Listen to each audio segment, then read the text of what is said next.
एक बार की बात है, एक बार एक अध्यापक एक संपन्न परिवार के शिष्य के साथ कहीं जा रहे थे, तो उस शिष्य को कुछ मजाक सूझी, क्योंकि उसको रास्ते में किसी गरीब मजदूर के जूते दिखाई दिए। उसने अध्यापक से कहा, गुरुजी, अगर हम इन जूतों को छुपा दें तो कितना मजा आएगा। अब उसको तो मजाक सूझ रहा था, लेकिन गुरुजी ने कहा कि नहीं, गरीब इंसान के तरह साथ इस तरह का बदा मजाक करना ठीक नहीं है।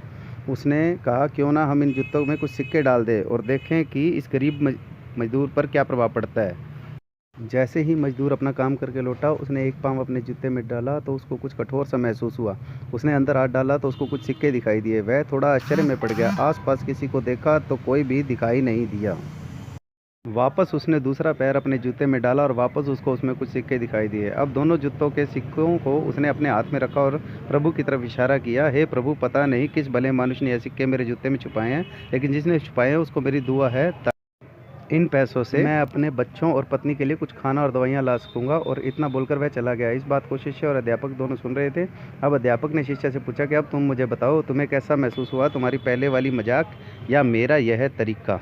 तो उसने कहा कि गुरुजी, मैं आपसे क्षमा चाहता हूँ। अब मुझे समझ आ गया है कि सच्ची खुशी किस चीज़ में है।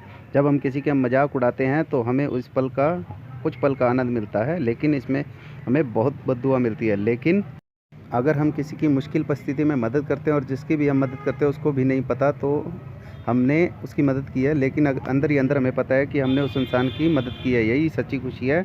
जब हम दूसरों को खुशी देते हैं तो हमें एक सच्ची खुशी मिलती है। धन्यवाद।